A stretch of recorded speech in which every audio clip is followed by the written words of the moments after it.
Et salut tout le monde! Aujourd'hui on va parler de l'épisode 132 qui est sorti aujourd'hui, l'épisode 132 de Dragon Ball Super. Donc c'est ma première review, voilà, les 131 j'avais pas envie de les faire parce que voilà, j'avais pas forcément envie. Mais là c'est vraiment un épisode très spécial, la mort de Goku quoi. J'ai été très étonné, surtout que c'est même pas Freezer qui l'a tué, c'est Vegeta. Vegeta qui a complètement pété un câble suite à la mort de Bulma. J'ai pas compris pourquoi, j'ai pas compris, voilà. J'ai quand même été très étonné sur le coup. Donc ça fait quand même, ouais, ça donne envie de regarder peut-être la suite, mais en fait je m'en bats les couilles parce que du coup, comme l'épisode n'est pas sorti, j'essaie de dire des choses, j'ai rien préparé, et du coup voilà.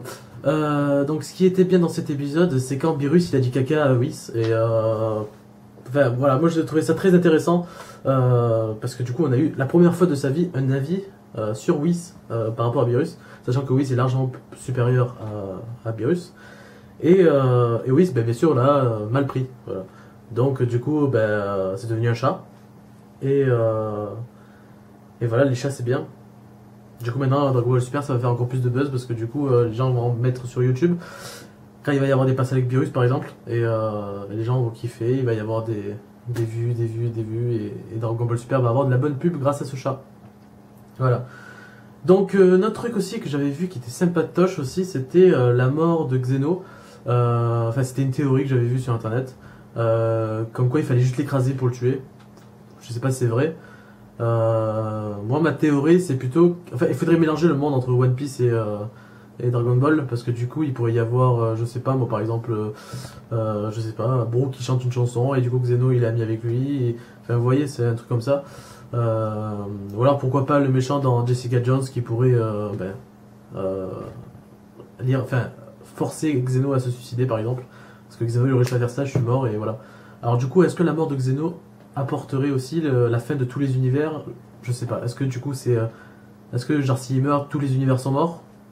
Ça, malheureusement, on peut pas le savoir. Mais peut-être qu'un jour ils vont le faire. Peut-être qu'ils vont faire un mélange de Jessica Jones et de Dragon Ball. On verra bien dans le futur.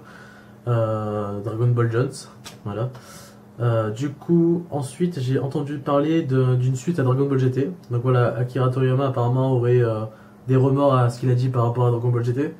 Donc apparemment il sortirait une suite qui s'appellerait Dragon Ball GTO. Pour apparemment le nom peut-être qu'il va peut-être changer, mais apparemment ce serait un professeur qui va se rendre compte qu'il est Super Saiyan, comme Goku dans les premiers Dragon Ball. Il se rend compte que c'est un Super Saiyan et qu'il a été emmené dans la Terre, et c'est Vegeta qui va lui rappeler tous ses souvenirs après avoir tué Goku, car ils ont besoin d'une nouvelle personne pour protéger la planète. Donc ça va être ce professeur là, on sait pas encore comment il s'appelle. J'ai entendu dire Onizuka ou comme ça. Bref, c'est pas grave. Et voilà. Donc ensuite, qu'est-ce que je me rappelle de cet épisode? Ah bah oui, le cliffhanger à la fin, enfin un des meilleurs cliffhangers, je pense dans tout Dragon Ball confondu, c'est quand Trunk, il revient du futur. Je veux dire, le mec, on lui sauve la vie, encore une fois. Et non, il faut qu'il revienne dans le passé pour recréer encore un truc. Non mais, je me demande, est-ce qu'il va y avoir encore un arc entier sur sur Trunks du futur ou pas? On verra bien de toute façon. Ou alors c'est peut-être un autre Trunks du futur. On verra bien de toute façon. On peut pas le savoir malheureusement pour l'instant. On verra dimanche prochain, l'épisode 133. Voir s'il est très bien, s'il est nul. Enfin voilà quoi. On verra de quoi il en est quoi. Enfin voilà, je pense avoir tout dit un petit peu sur l'épisode. Je vous avoue qu'après l'épisode 131, je me suis dit mais comment ils vont continuer ça? Est-ce que ça va être une histoire sur Freezer ou pas?